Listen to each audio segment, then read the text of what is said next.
Imagine a world where a tiny microscopic virus could shut down entire nations. Well, guess what? COVID-19 did just that. Whereas, if a few drops from a small viral vaccine could mitigate the risks that came afterwards, that'd be amazing, right? There are 4 vaccines that are currently available for use. There is a nasal spray that is undergoing development. We will not be going into all of the vaccines today, sadly. Now we've got the mRNA vaccination that works by an injection going into the muscle, and that injection brings mRNA into the cell that helps make and teach the cell how to make the spike protein that is on the surface of the COVID-19 virus. After successful vaccination, it should start rather rapidly in creating the spike cells. And it triggers the immune system to create antibodies and an immunity to the virus. So this is a quick little diagram that I found that shows you how it works. So you get your vaccine, it comes in here, your mRNA degrades, but before that, it teaches it how to make the spike protein, which is on the surface of the cell. And then the antibodies come in, and they learn how to attack and fight off that specific virus, which is pretty cool. Then we've got a viral vector vaccine. It works by injecting a harmless virus into your arm as well. And it works very similarly, but it just uses that harmless virus as a kind of transport way into the cell. Now, it uses the cell's resources like a machine and produces the spike protein, which is found on the virus's surface, just like the other one. Now, the vaccinations such as the J&J 7843635 and the AstraZeneca AZD1222 or CH80OX1 and COVID-19. Now, who produces those? Well, Johnson & Johnson, the baby company, and AstraZeneca produce those vaccinations, which is pretty cool. Now, we've also got the nasal spray. The nasal spray was not used on real patients just yet. It's still under development. It's been tested on mice who have been given the SARS-CoV-2 human receptor cells, which is really cool that they could take that. When the selected mice were given the N0385 molecule, within 12 hours, the molecule was effective in protecting the selected mice from infection against the virus they were exposed to. Now, 70% of the mice that were infected were in fact able to come out of that with minimal lung damage. Well, in fact, no lung damage and were survived when they were tested on the 7-day period with 1 dose administered per day. So now that we know how these vaccinations work, let's dive in onto some of the facts and the pros and cons. Now, we know how these vaccinations work. So let's talk about their effectiveness. So protection against COVID-19 illness and death. All right, COVID-19 vaccinations protect against the coronavirus, as we've stated beforehand. Now,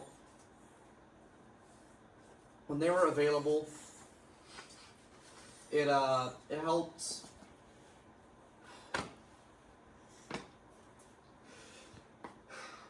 by taking the mRNA and creating the spike proteins. Now, in response, when it creates the antibodies that block the virus from entering the infected cells, the vaccines also stimulated the development of memory of the B and T cells, which help the immune system respond more rapidly and strong if the person is exposed to the virus in the future.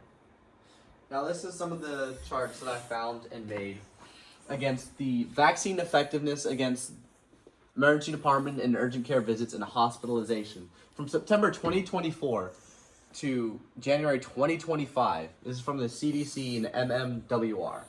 Now, this is the percentage on this side right here.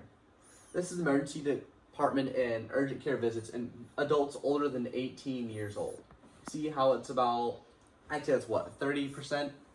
Now, the hospitalization in adults older than 65 who are immunocompetent was a lot higher with the effectiveness against it. Now, the hospitalization in the adults older than 65 that were immunocompromised was almost as high due to that vaccination. Y'all can see how much that vaccination would help if it was, say, your grandparents. You'd want them to have that protection against the virus. Now, this is the estimated global deaths averted by the COVID vaccination. Alright, this is in the millions, by the way. This is about 2.5 million global deaths averted from 2020 to 2024. Now, some people think, well, this vaccination is going to give me horrible side effects. The side effects aren't that bad. They're, in fact, side effects with every medication that is given to every person. Now, this one just has, in the site of injection, possible redness, swelling, and pain. And throughout the rest of the body, you can experience tiredness, headache, muscle pain, chills, fever, and nausea. But remember, these are all dependent on the person to person and the environment they're in. Next. Now, this vaccination can also help reduce the spread in your household. That's pretty cool. Because if you're sick and you come home, you don't know you're sick because you're unsymptomatic to the virus. Now, the rest of your family might not be. You'd love to protect your loved ones, right? So, household transmission studies confirm that vaccinated patients who became infected are about 45% less likely to pass the coronavirus to family members compared to those unvaccinated from the CDC. Now, the vaccinated patients that were less likely to be infected, and if they do, they tend to carry a lower viral load, which helps them overcome it quicker because there's less of the virus in their body, which makes them less contagious. That is from the National Health Institute. I got this one from the, a lot of acronyms, CDC again. There are many factors that can influence vaccine effectiveness. Like, for instance, you've got your environment, you've got your current conditions, pregnancy, cancer, being sick with other viruses even can impact the way the vaccine protects you. So the factors like dosage and time from this vaccination are also really important factors in this. Now, to conclude, even though vaccination is available in your region, it doesn't mean you have to get the vaccination.